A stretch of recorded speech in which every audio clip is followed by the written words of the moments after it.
Spadla rosa, vyšlo slnko, idem do sveta, milá mamko. Nechoď, že ty, nechoď tam, budeš smutný, budeš sám.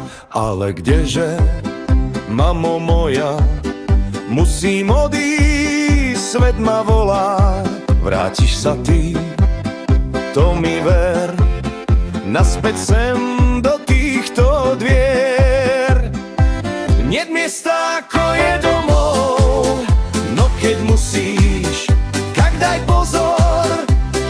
Išiel teda do sveta, cez dediny, cez mesta, šiel do krčmy po zotmení. Sedeli tam starší páni. Čo ty tu chceš, chlapče mladý? Len si prišiel, už nám vadíš.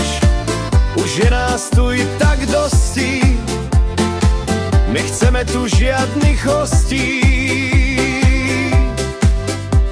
Ak nechceš prísť o život skoro, tam sú dvere zdravým s Bohom. Vydal sa ďalej na cestu, stretol plačúcu nevestu. Slzy sa jej z očí liali, nad čím, že tá toľko žiali. Nechal ma tam samú stáť, vraj že nie, a zutekala. Čo mám robiť, chlapče mladý? Nuže daj mi dobré rady.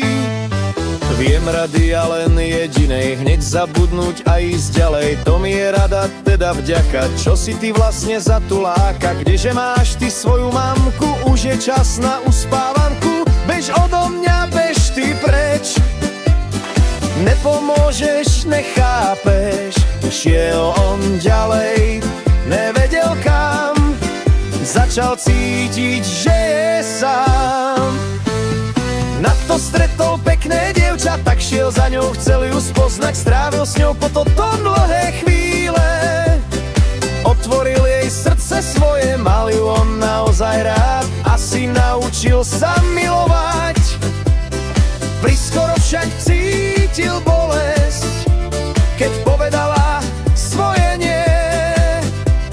Si milý a pozorný, budú radiť ťa mať ženy, len ja som trošku na iných, na väčších a silnejších. Tak so srdcom zlomeným šiel, kam ho nohy zaviedli. V tom si on uvedomil, že kde majú ho radi, kde pri príchode objatie, úprimná pusa na čele. Ahoj synček milý môj, predsa si našiel svoj domov. Našiel, mamko moja, nikde niet lepšie ako doma.